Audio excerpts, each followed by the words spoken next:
말씀 잠언서 27장 8절로부터 10절까지 참 친구가 됩시다 라는 제목의 말씀을 가지고 잠언서 27장을 계속해서 봅니다. 여기서 참이라는 것은 사실이나 이치에 전혀 어긋남이 없는 것, 참 이치를 얘기한다고 말씀했습니다.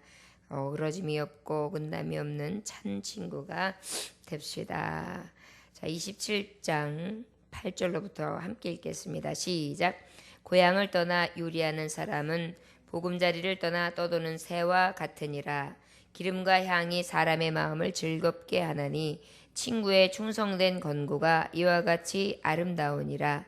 내 친구와 내 아비의 친구를 버리지 말며 내 환난 날에 형제의 집에 들어가지 말지어다. 가까운 이웃이 먼 형제보다 나으니라. 아멘. 기도하겠습니다.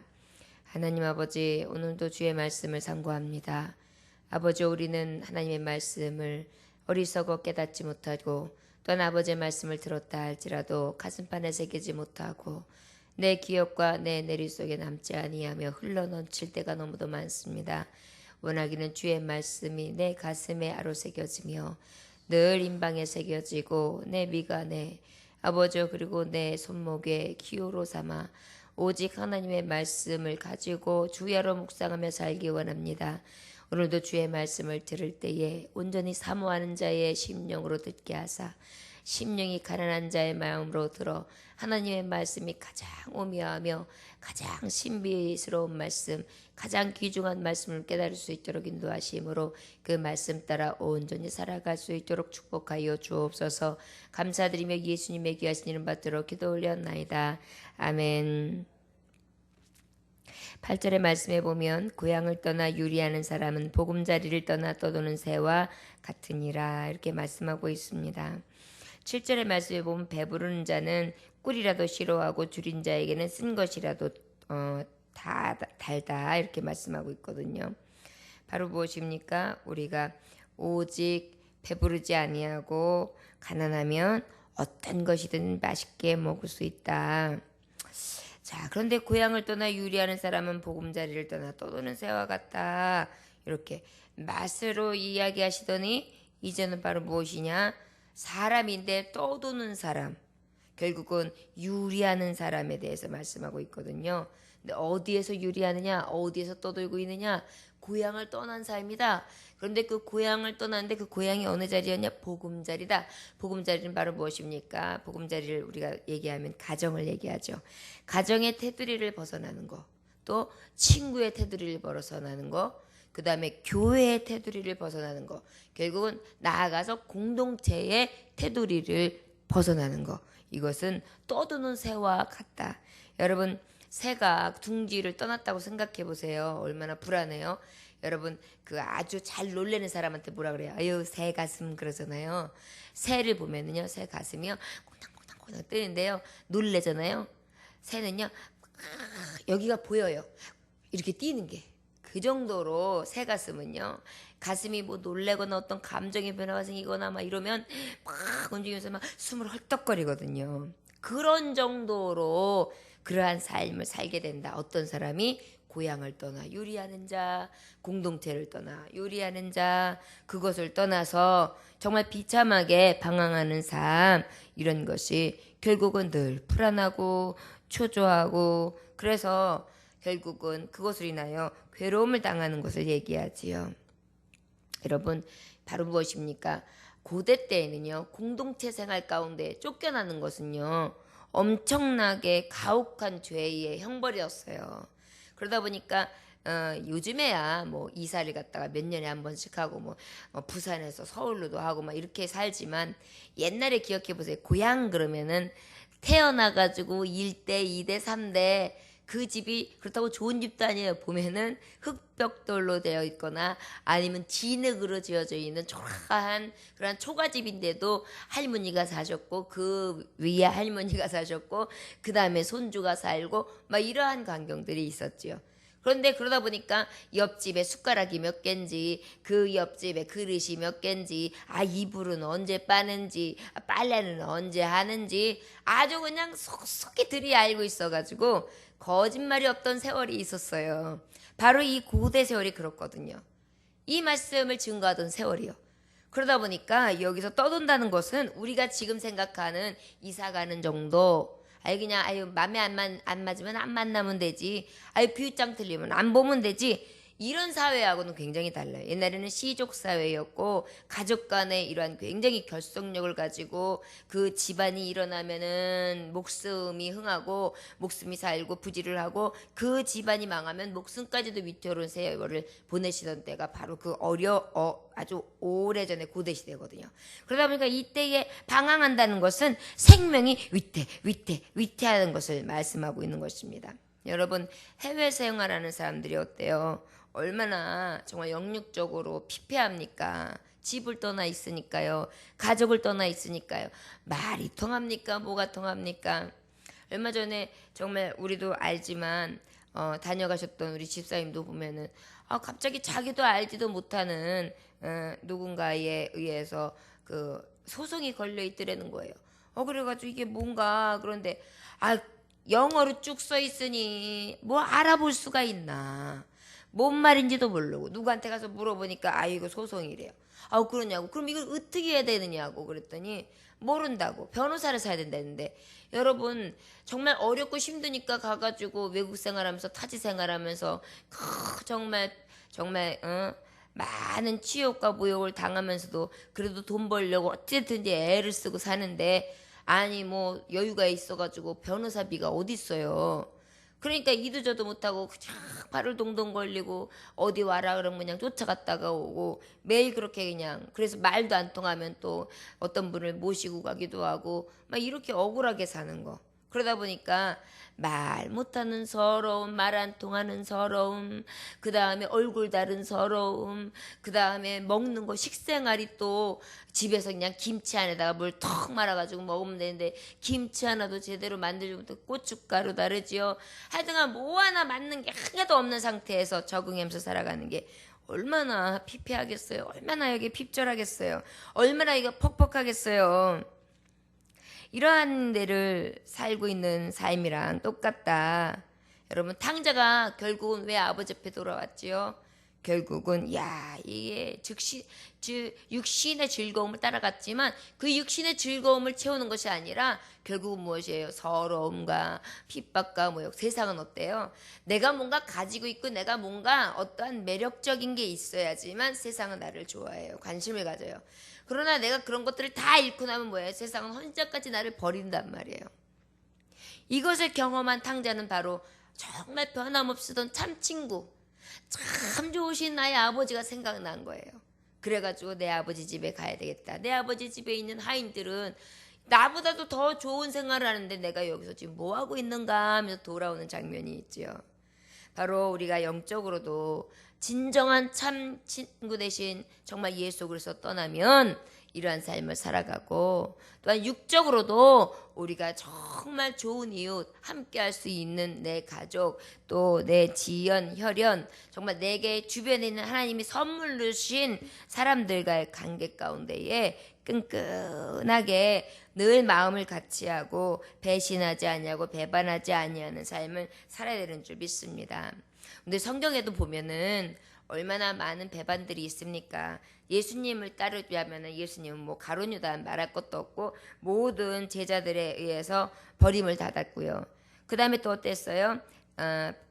사도 바울 같은 경우에는 데마라는 사람이 있었는데 이 사람은 세상을 사랑하여 이 사도 바울을 버리고 떠났다고 말씀이 기록되어 있죠. 그 다음에 그 배반으로 인하여 얼마나 주의 종들이나 또 주의 길을 가는 자들이나 이웃들이나 친구들이나 함께 또 많은 사람들이 상처를 받습니까? 여러분, 이렇게 정신질환자들 이렇게 가만히 보면은 버림받았던 사람들이 많이 있어요. 왜 그러냐면 그 버림받은 것에 대한 충격이 너무 커가지고 정신을 지배하는 거예요. 그러다 보니까 거기에 집착하고 그 마음에 매여 있다 보니까 거기서 벗어나지를 못하는 거죠. 이게 바로 무엇입니까? 사단이 우리에게 갖다 주는 회예요. 우리가 그것을 깨달아야 될 줄 믿습니다. 우리가 속해 있는 공동체를 배반하게 만들고 떠나게 만들고 유리하게 만들고 방황하게 만들고 그래가지고 결국은 내 무덤을 내가 파 비참한 삶을 살아가고 그렇게 되어지는 모든 과정들을 우리가 온전히 벗어버릴 수 있기를 주의 이름으로 축원합니다. 결국은 무엇이냐? 특별히 성도들 같은 경우에는 교회를 많이 떠나지요. 요즘에 참 성도들에게 이게 문제입니다. 사실 이 교회가 아니면 저 교회 가지, 저 교회가 아니면 이 교회지, 여기만 예수님 교회죠, 저기도 계시지. 이래가지고요 자기 비유에 맞는 교회를 가는 거예요. 그런데 여러분 자기 비유를 맞춰주는 교회가 어디 있어요? 하나님 비유에 맞추는 교회가 교회죠. 그러다 보니까 어느만치면 맞춰지는 것 같지만 또 여기에 성이 안 차는 거예요. 그러니까 또 떠나, 또 배신해. 바로 정말 우리가 어떠한 삶을 살아가냐면은 늘 배반하고 늘 버리고 늘 떠나고 늘 정말 배신하는 그러한 말하자면 바람둥이처럼 그렇게 살아가는 거예요. 여러분 아예 무슨 교회를 떠난다고 그렇게까지 얘기를 하시오 그러는데 여러분 어쩌다가 평생에 한 번도 아니고 응? 어쩌다가 정말 멀리 이사가서 어쩔 수 없이도 아니고 이거는 뭐 딱 봐가지고 이건 아니야 이래가지고 그냥 자기 비율장이 안 맞는다고 그냥 툭툭 떠나버린 거예요. 결국은 여러분 이것이 자기에게 유익이 있을 것 같고 저기에 가면 참된 만남이 있을 것 같고 저기에 가면 아주 좋은 현상이 나타날 것 같지만 가보면은요 똑같아요. 별거 없어요. 결국은 무엇입니까? 또 다른 배신과 또 다른 실망과 또 다른 내 안에 차지 않는 그 무엇 때문에 또 방황하게 되어 있어요. 여러분 나중에 결국은 이런 분들이 이제 우리 신앙을 잘 지키신 권사님들이나 집사님들은 별로 그런 일이 없으세요. 근데 그걸 지키지 못하고 직분을 받았음에도 불구하고 이 교회 저 교회 여기 교회 저게 아주 그냥 다 헌팅 당기듯이 다니는 사람은요 말로 가고 창피한 거예요. 내 모교회가 없잖아요. 내가 언제든지 눈을 감으면 어머 어떡해 그러면서 우리 권사님이 돌아가셨어 어머 천국에서 만나야겠네 이러면서 막 마지막까지 함께 하고 그것을 기억해 줄 수 있는 진정한 친구들이 다 없어진 거예요. 천국에 가서도 하나님한테 뭐라 그럴까요? 그리고 천국에서도 이제 교우들을 만날 텐데 이럴 것 같아요. 너는 어느 교회 소속이냐? 그러면 무슨 교회도 갔었고 무슨 교회도 갔었고 무슨 교회도 갔었고 여기도 갔었고 저기도 갔었고 이 목사님도 만났고 저 목사님도 만났고 이렇게 살았습니다. 하나님이 기뻐하실까요? 정말 성도들이 이 시대에 한 번쯤 진짜 다시 한번 짚고 넘어가야 될 숙제인 것 같습니다. 물론 교회가 잘못된 경우들도 많이 있지요. 목회자의 인품이 정말 봐도 쓰레기 같은 경우들도 있을 수 있고 교회에서 정말 풍지평파가 일어났는데 도대체 말로 입을 낼 수 없는 어떤 큰 문제가 생겼다거나 도저히 내가 이게 시험에 걸렸는데 여기에서 어떻게 되질 않는데 계속 이겨내고 참고 몇 년을 견디고 기도했으나 더 이상 내가 신앙적으로 봤을 때 더 이상 살아갈 방법이 없겠다. 내가 이러다가 신앙의 내 영적인 순간이 죽겠다. 이래가지고 어쩔 수 없이 하나님 앞에 간구하고 회개하면서 그것도 정말 조용히 문제를 일으키지 않고 그렇게 나오면은 그래 좀 나을 거예요. 근데 그냥 이리저리 다 쑤시고 돌아다니고요. 정말 이것 하나님 앞에 사실은 굉장히 부끄러워하고 또 한번 우리가 돌이켜 볼 만한 그러한 삶인 것 같습니다. 참 친구요. 분명히 교회는 예수 그리스도의 전이라 그랬거든요. 결국은 그 그리스도의 전을 능멸하는 거예요. 이 신랑 저 신랑 지 멋대로 지 마음에 맞는 대로 지 이용하고 싶은 가치만큼 그냥 바꿔대는 여인하고 똑같은 거죠. 저와 여러분 호세아 선지자처럼 그럼에도 불구하고 용서하시는 예수 그리스도께서 우리를 긍휼히 여기셨기에 망정이지 그렇지 아니하면 아마 위에서 벼락이 쳤든지 아마 번개가 쳐서 큰 시험을 당하는 게 아마 우리의 인생일 것 같습니다. 하도 죄로 가득해서 우리의 마음은 이렇게 간사하지 아니하며 늘 마음에 참됨이 넘칠 수 있기를 주의 이름으로 축원합니다. 우리 9절 말씀 같이 읽어볼까요? 시작. 기름과 향이 사람의 마음을 즐겁게 하나니 친구의 충성된 권고가 이와 같이 아름답다. 여러분, 기름과 향이 뭡니까? 향유와 향품을 얘기하지요. 그러다 보니까 어떻게 냄새가 아주 좋아서요. 냄새를 아우 좋다. 여러분, 그 꽃 향기 맡을 때 기분 좋지요. 막 장미 향기, 국화 향기, 막 향기가 나면 아우 냄새 좋아라. 때로는 여러분 이렇게 아침에 이렇게 이슬 새벽 예배 끝나고 탁 지나가는데 이슬이 맺혀 있는 풀잎, 나뭇잎에 그 풀향기가 확 날 때, 풀향기 참 좋다. 어때요? 기분이 굉장히 상쾌해지지요. 이러한 마음을 즐겁게 하는데 친구의 충성된 권고가 이와 같이 아름답다. 정말 결국은 무엇입니까? 아빠 앞절에 보면 친구가 면책을 해요. 충고해줘요. 결국은 이것들이 때로는 정말 처음에 나에게 면책해주고 나에게 충고해줄 땐 기분이 상할 수 있어요. 그러나 진정으로 진실로 나를 위해서 해주는 말들은 결국은 어떻게 느껴지냐면 향기로 느껴지는 거죠. 그 어려운 말을 내게 해주고 그럼에도 불구하고 나를 배신치 아니하고 내 편에 서주고 그럼에도 불구하고 나에게 충고를 아끼지 않는데 그게 나에게 비방해주고 헐뜯고 모욕하고 책망하려는 데 있는 것이 아니라 변화시키고 그 다음에 그것으로 인해 사람들한테 인정받고 사랑받고 그것을 통하여 성공하는 지름길을 알려주는 친구라면 결국 뭐예요? 그 친구가 향기로운 거예요. 그래서 자꾸 그 친구 곁으로 가게 되는 거죠. 아우 냄새 좋다. 너 참 좋다. 너랑 있는 시간이 제일 좋아. 행복해. 이렇게요. 저도 우리 성도들에게 그러한 목사가 되고 싶습니다. 우리 목사님 향기가 너무 좋아서 그냥 우리 목사님 곁에 있는 게 너무 좋아서 코를 벌름벌름거리면서 떠나지 않는 것처럼 예수님의 그리스도 향기가 제가 흘러넘쳐서 그 향기 때문에 다 기뻐지고 마음이 상쾌해지고 즐거워지고 그 향기가 나는데 때로는 충고요, 때로는 사랑이요, 때로는 외로요, 때로는 정말 겉면이요, 때로는 여러 가지 방법으로 함께 해주고 있는데 그게 다 향기로운 거예요. 갖가지의 향기가 나는 거예요. 그래가지고 기쁘고 즐겁고 힘도 되고 위로도 되고 위안도 되고 그래서 늘 가까이 하고 싶은 사람이요. 그런 사람이 참 친구겠죠. 예수님이 바로 그런 분 아닙니까? 저와 여러분들도 그러한 향기가 진동하시기를 원합니다. 진실한 향기, 슬기로운 향기, 그 다음에 따뜻한 향기, 그리고 정말 이 안에서부터 우러나오는 진실한 사랑으로부터의 감격된 언어와 행실, 그 향기가 훅훅훅 나와가지고 그 옆에 자꾸만 코를 벌렁벌렁 대면서 이렇게 모여드는 것처럼 친구들이 모여드는 거예요. 아우 냄새 좋다. 참 너는 좋다. 이야기하는 게 너무 행복해. 너와 함께하는 시간이 너무 즐거워. 그러면서 그윽한 향기에 같이 취할 수 있는 자들이 되길 원합니다. 특별히 여기서 말하면 친구의 충성된 권고라고 말씀하셨는데 성경 말씀에는요. 친구의 그 권고를 어떻게 말씀하고 있냐면 피차에 권면하라고 말씀이 돼 있어요. 피차에 권면하라. 골로새서 3장 16절에 보니까 그리스도의 말씀이 너희 속에 풍성히 거하며 모든 지혜로 피차 가르치며 권면하라 그랬어요.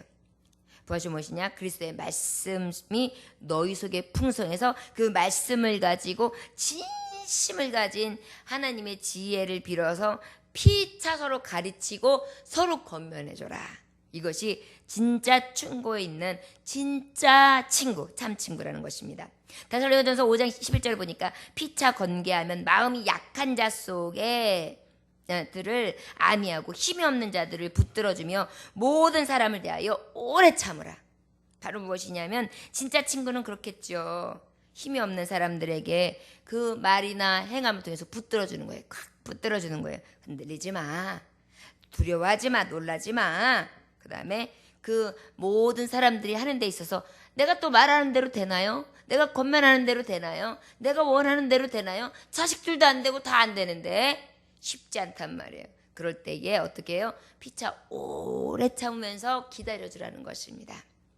사람이 변화되기가 어디 쉽겠어요?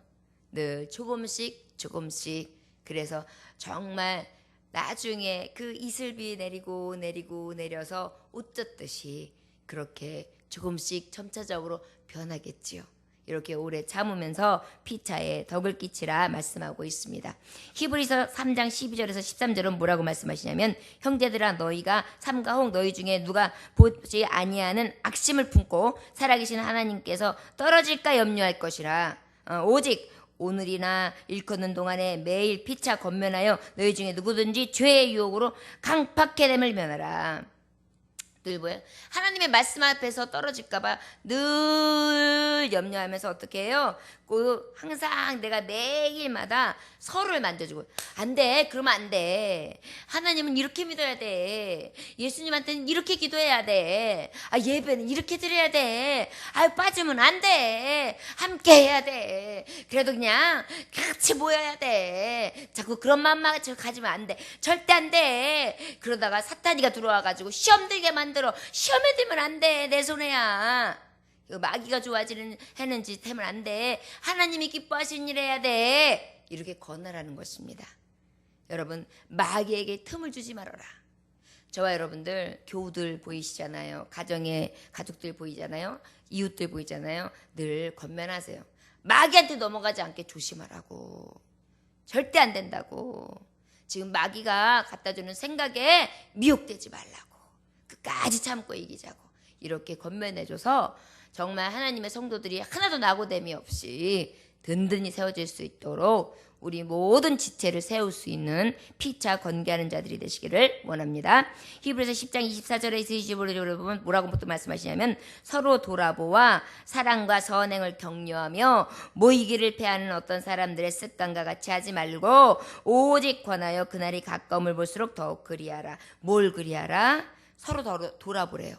서로 돌아보는 거예요. 오늘 권사님 왜 못 나오셨어? 아유 그러셨구나. 권사님 그래도요 예배 우리 철저히 드려야 돼요. 그렇지 않으면 한 번 빠지고 두 번 빠지면은요 이 빠진 것만큼요 우리가요 영적으로 자꾸만 시험 들게 돼 있어요. 하나님의 사람들은요 그저 말씀으로 살아야 되고 예배를 살아야 돼요. 그러니까는 아파도 그저 와야 되고 슬퍼도 와야 되고 일이 있어도 와야 되고 어떤 일이 있어도 항상 우선적으로 해야 돼요. 그래가지고 우리 교회 좀 세우고 권사님도 건강하고 우리 모두 신앙생활 하는데 건전한 생활에서 하나님 기쁘시게 하고 하나님의 나라를 이루어갈 수 있는 그런 사람들이 됩시다. 그러면서 서로 어떻게 해요? 자꾸만 그렇게 선행을 격려해. 그리고 그다음에 잘한 게 있어. 어머 참 감사해요. 아이고 오늘 반찬거리 하나 갖다 주셨다는데 그거 덕분에 참 맛있게 먹었네. 아이고 감사합니다. 그러면서 그 하나하나의 것들을 막 칭찬해 주는 거예요. 격려해 주는 거예요. 그래서 그분들이 하여금 기쁜 마음이 생기도록. 이것이 우리에게 피차 건면하라. 참 친구가 되는 비결에 대해서 하나님 말씀하고 계시는 거거든요. 그 다음에 모이기를 패하는 어떤 사람들의 습관을 따라 살지 말아라. 모이라는 거예요. 자꾸 모이라는 거예요. 그래서 어느 날은 별것도 한 것도 없어. 그런데 그냥 풀빵을 갖다가 좀 사가지고 왔으면 많이 이게 한 2,000원어치 3,000원어치 이만큼 되는데 생각나면 아이고 이거 같이 나눠 먹읍시다. 그래가지고 일부러 하나씩 먹으면서 나눠 먹으면서 이야기도 하고 그러면서 나눔의 장을 이어가는 거예요. 하다못해 이 강냉이 같은 거, 강냉이도 이만한 거 하나면 한참 먹으니까 막 갖다가 같이 이렇게 먹으면서 이야기도 하고. 그래서 서로 마음의 정이 느껴질 수 있어서 어떤 얘기를 해도 여러분 이런 것도 없이 나눔도 없이 그렇게 하면 안 돼요. 이렇게 얘기하면은요.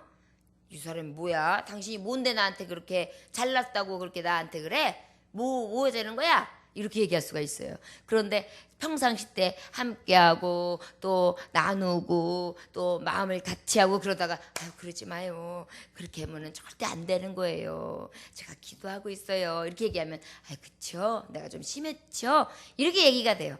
근데 이제 서로 관계가 되어 있지 않다가 어떤 권면을 한다, 어떤 이야기를 한다 그러면 마음이 탁 튀죠. 다치는 거예요.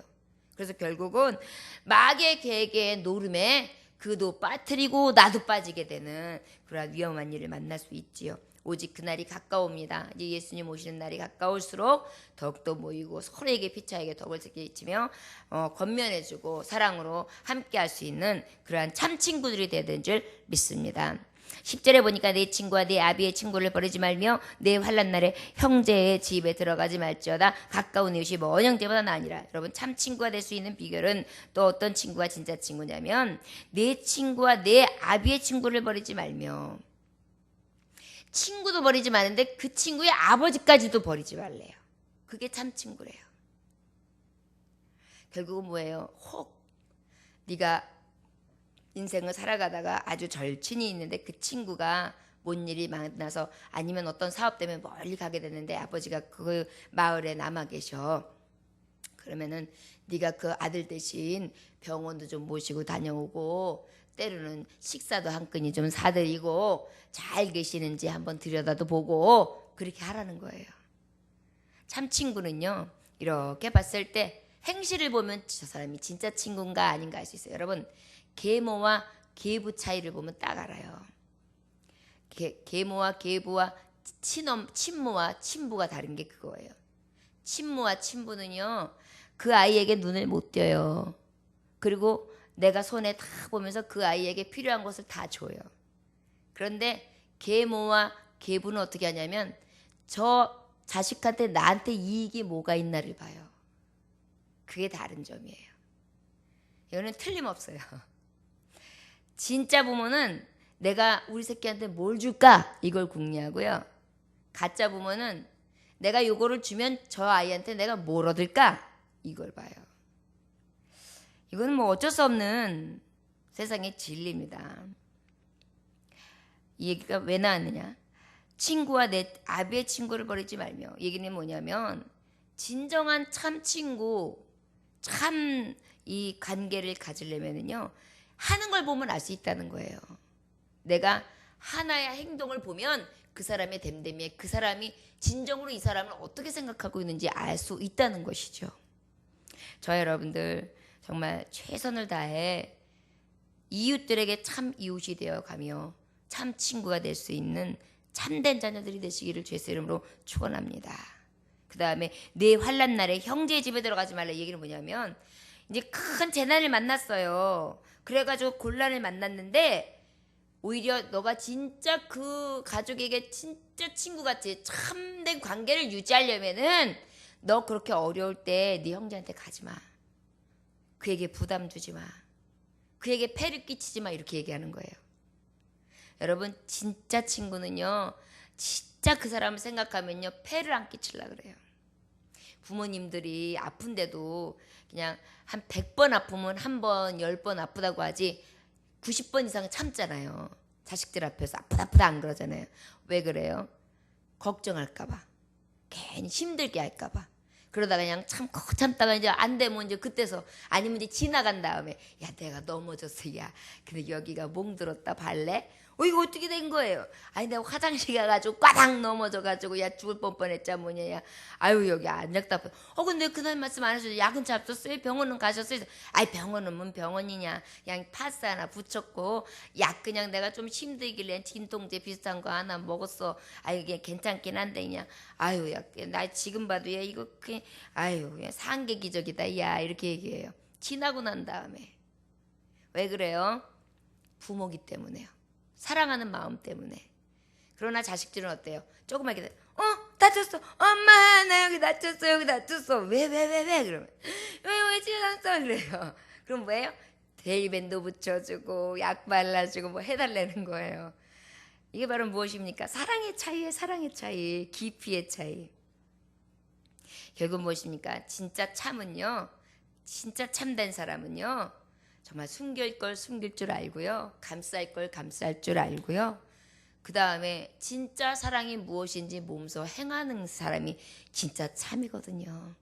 저 여러분들 오직 정말 이웃이나 가족 친지들이나 형제 자매까지도 누구에서든지 폐를 끼치기보다는 늘 은혜를 서로 주고 건교해주고 충고해주고 사랑을 아끼지 않을 수 있는 진정한 배려와 관심과 도움과 위로와 격려와 때로는 충고와 책망까지도 있을 수 있기를 원합니다. 그러나 비난이나 아니면은 어떠한 악을 행하는 데 대해서는 늘 멀리해야 되겠죠.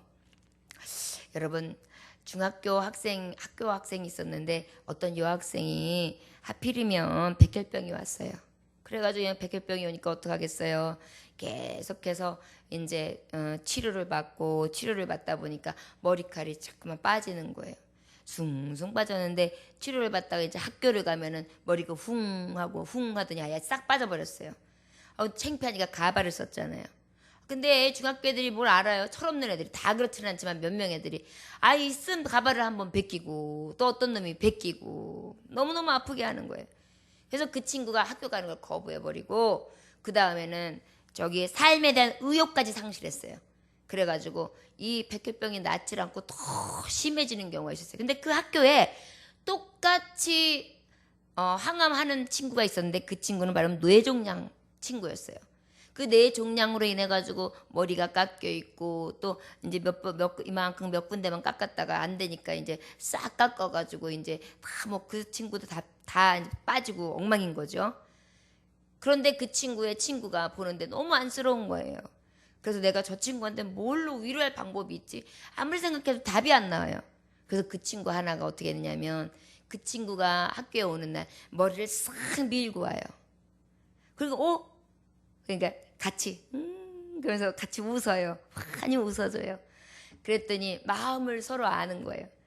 그래가지고 뇌종양 학생이 싹 웃으면서 친구야 하이 하면서 인사하고 그랬는데 그 다음날 한 몇 명이 또 머리를 싹 깎고 와요. 그 다음날 보니까 반 이상의 친구들이 싹 깎고 와요. 그러더니 나중에 얼마 안 되는데 온 반 친구들이 싹 머리를 밀은 거예요. 그래가지고 이 뇌종양 걸린 친구가요 새 힘이 난 거예요. 삶에 의욕이 생긴 거예요. 그래서 이 남학생이 뇌종양이 굉장히 불치에 가까웠는데도 계속해서 완치되어져 가는 그러한 실제 상황이 있었다고 합니다. 보세요. 참 친구가 이런 역할을 해요. 어떤 이는 절망으로 몰아넣고 죽고 싶게 만드는 경우도 있고요. 진짜 참 친구는요 살고 싶어하고 행복해지게 만들고요. 그 다음에 삶의 의욕을 같이 가질 수 있도록 함께 울어주고 함께 그 아픔을 같이 해주는 진정한 위로의 친구가 되어진다는 것이죠. 저와 여러분, 우리가 성경적으로 볼 때도 주님은 말씀하고 있잖아요. 원수까지도 사랑하라고. 여러분, 우리 마음속에 내 이웃을 내 몸과 같이 사랑하라는 것이 바로 이러한 사랑이 아닐까 싶습니다. 중학생의 어린 친구들이 그렇게 갸륵한 생각을 한 것처럼 우리가 크리스찬이잖아요. 성도잖아요. 우리 성도들 가만히 보면 다 나름대로 상처가 있어요. 다 고질병들이 있어요. 그런 것들을 다 하나하나 안아주면서 같이 품어주고 같이 위로해 줄 수 있는 참 친구, 참 교우, 그리고 내 가족에서도 참 가정의 가족, 그 다음에 사회에서나 이웃에도 참 이웃, 진정한 참된 친구들이 주 안에서 이루어주시기를 원합니다. 기도하겠습니다. 하나님 아버지 감사합니다. 오늘도 주님께서 함께 하셔서 은혜의 빛으로 나아가게 하심에 감사합니다. 세상은 이웃에게 무관심하고 배신하며 비난하고 악을 행하는 데 빠르지요. 그러나 아버지여 저들도 사랑받기 위하고 사랑이 갈급해 있습니다. 아버지여 성도의 길을 가는 자는 이미 그 사랑을 넉넉히 받은 사랑받는 자입니다. 주님, 이 성도의 길을 가는 자만큼이라도 무관심으로부터 관심, 배신으로부터 정말 감싸주는 사랑으로, 비난하기보다 위로와 격려, 악을 행하기보다 선으로 늘 그 아픈 분을 정말 감싸 안아줄 수 있는 진정한 친구가 되어지길 원합니다.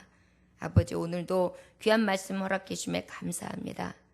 어느 누구에게도 정말 예수님 믿는 자라는 것을 부끄럽게 여기지 아니할 수 있도록 온전한 삶을 살아갈 수 있는 오늘이 되게 하나님 우리의 삶을 주장하여 주옵소서. 감사, 존귀, 영광, 바지가 합당하신 예수님에게 하시는 받들어 기도 올려나이다. 아멘. 주님 가르쳐 주도록